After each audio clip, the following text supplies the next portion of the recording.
ओम नमो शिवाय। 17वां अध्याय। आपका दिन शुभ अते मंगलमय हो, इसी कामना के साथ 17वें अध्याय की कथा का वर्णन करने जा रही हूँ।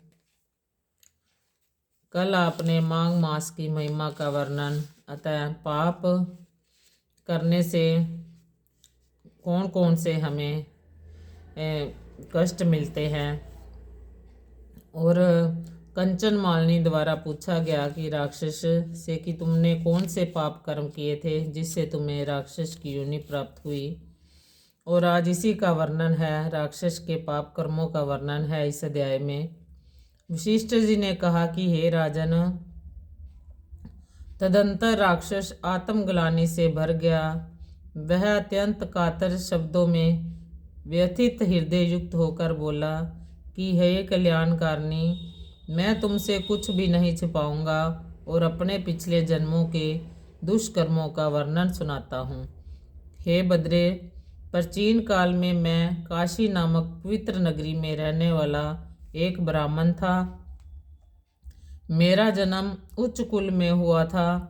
मेरे माता पिता अत्यंत ज्ञानी, ध्यानी व विद्वान ब्राह्मण थे। उन्होंने मुझे चारों वेद तथा अनेक पुराण व शास्त्रों का ज्ञान व पठन कराया, परंतु मेरे हृदय में धन के प्रति लोभ जागृत हो गया। मैं धन संचय में लग गया। लोभ के वशीभूत मैं नीच कर्म में प्रवृत्त हो गया तथा चंडाल तक से धन का दान लेने लग गया। लोभवश ही मैं पाप कर्म में लीन हो गया। इस प्रकार पाप कर्म करते करते मैं वृद्धावस्था को प्राप्त हुआ और मेरी काशी में ही मृत्यु हो गई।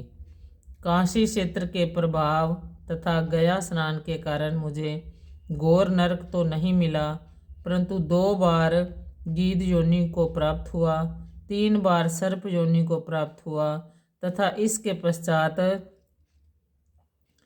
कई सुअर, गीदड़ तथा नराद व योनियों को सहस्त्रों वर्ष भोगता रहा।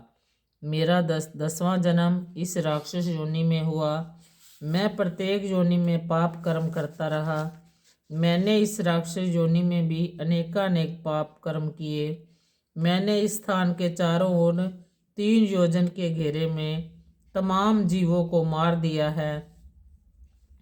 मैंने हजारों निरपराध प्राणियों की हत्या कर दी है, अतः मैं महापापी हूँ। आपके दर्शन मात्र से मेरा कल्याण हो गया है। अब मैं प्रण करता हूँ कि सर्वप्रथम मैं संपूर्ण माघ मास में प्रयागराज के संगम पर स्नान करूँगा, पाप कर्मों का प्रायश्चित करूँगा तथा व्रत करूँगा तथा यथाशक्ति दान दूंगा। मेरा आपके जल के स्पर्श मात्र से ही हृदय पवित्र हो गया है तथा मन की चंचलता समाप्त हो गई है। राक्षस की आत्मग्लानि की स्वीकृति के पश्चात कांचन मालिनी ने एक बार फिर अपने वस्त्र निचोड़कर तथा उससे जल लेकर राक्षस के सम्मुख संकल्प किया। इस पुण्य दान से देखते ही देखते राक्षस तत्काल राक्षस योनि से मुक्त हो गया तथा शुद्ध पवित्र हृदय युक्त हो गया। इति 17वां अध्याय समाप्त। बोल माघ महात्म की जय। कर्पूर गौरम करुणावतारम संसार सागरम भुजगेंद्रहारम सदा वसंतम हृदयारविंदे भवम भवानी सहितम नमामि।